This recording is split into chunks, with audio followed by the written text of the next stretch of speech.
મેં મારા જીવનની અંદર અનુભવ કર્યો છે કે આખી જિંદગીનું જો રિચાર્જ કરવું હોય ને તો 9 દિવસ મહાદેવને દઈ દો. દરેક દેવ જેના શરણે જાય ને એનું નામ છે મહાદેવ. સાયન્સથી શક્તિશાળી 100% બની શકો, પણ મનની શાંતિ માટે તો ધર્મને જ અપનાવવો પડે. આઈ ફેલ્ટ ઇન માય લાઈફ. મેં મારા જીવનની અંદર અનુભવ કર્યો છે. હું આપ સર્વને કહું છું કે આખી જિંદગીનું જો રિચાર્જ કરવું હોય તો 9 દિવસ મહાદેવને દઈ દો. આ વ્યાસપીઠ ઉપરથી કહું છું, અને મેં જીવનમાં કથા કહી નથી, ઉતારી છે. તમે 9 દિવસ આ કથા ખાલી માત્ર સાંભળો અને તમારા જીવનમાં જે સંકલ્પો હોય ને એ મહાદેવને એક જ વર્ષની અંદર તમને ફીલ થાય કે મહાદેવની આવી ઉર્જા.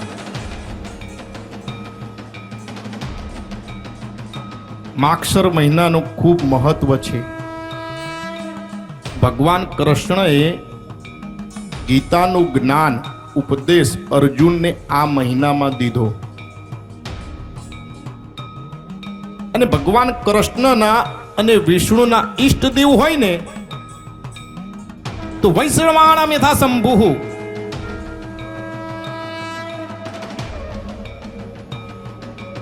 દરેક દેવ જેના શરણે જાય ને એનું નામ છે મહાદેવ. તમારે કોઈ ભગવાનને પ્રત્યક્ષ દેખવા હોય તો ભગવાન તમને પ્રત્યક્ષ દેખાય ખરા? ફેબ્રિકેટેડ સ્ટોરી હોય, અહીંયા ભગવાન હતા, અહીંયા આ, પણ ઉર્જાને તમારે દેખવી હોય તો, અનુભૂતિ કરવી હોય તો, આખા વર્લ્ડમાં ક્યાંય નથી પરમાત્મા, પણ એક સ્થાન પરમાત્માએ એવું રાખ્યું કે જે બી માણસ ત્યાં જાય ને એને નરી આંખે દેખી શકાય, એની અનુભૂતિ થાય, અને એનું નામ છે કૈલાશ. કે જલિલાસો લસનમ દીપ્તિમ અસ્યેતિ કૈલાસઃ. કૈલાસનો અર્થ શું? મહાદેવને કેવી રીતે ભજવા જોઈએ? આપણે બધા સૌ ભક્તિ તો ઘણી કરીએ, પણ એનું ફળ આપણને નથી દેખાતું. ઘણા લોકો 50 વર્ષ, 40 વર્ષ, 70 વર્ષથી ભક્તિ કરે, પણ આપણને ખ્યાલ કેવી રીતે આવે કે આપણી ભક્તિનું લેવલ કઈ રીતે વધ્યું, કઈ ડિગ્રી મળી?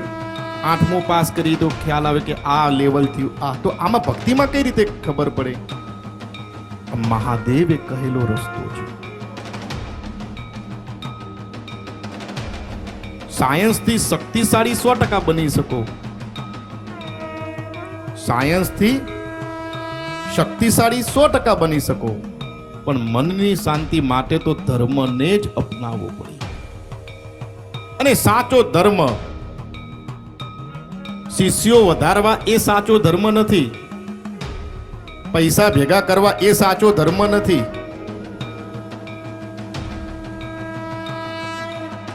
લિસ્ટ વધારવું એ સાચો ધર્મ નથી. સાચો ધર્મ એ છે કે તમને તમારો મોક્ષનો માર્ગ બતાવે, સુખની અનુભૂતિ કરાવે, અને આધ્યાત્મિક ગુરુ ત્યારે જ એની ઉર્જા દે કે જ્યારે ગુરુ નિસ્વાર્થ હોય, પણ ચેલાની, એના શિષ્યને બી એની શ્રદ્ધા કમ્પ્લીટ હોવી જોઈએ. આમ તો કોઈની ઉપર વિશ્વાસ મૂકવો જ નહીં. હું તો કહું,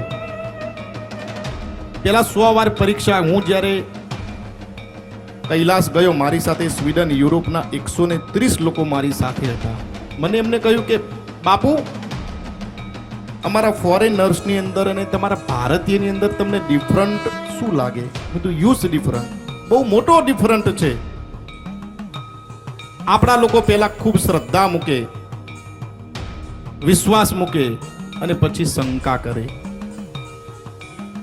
પણ કોઈ દિવસ પેલા વિશ્વાસ, શ્રદ્ધા ન મૂકવી, પેલા કમ્પ્લીટ એને ચકાસી લેવા. અને એકવાર જ્યારે તમે જેની ઉપર પણ શ્રદ્ધા મૂકો, વિશ્વાસ મૂકો ને, એ પછી કોઈ દિવસ શંકા ન લાવી.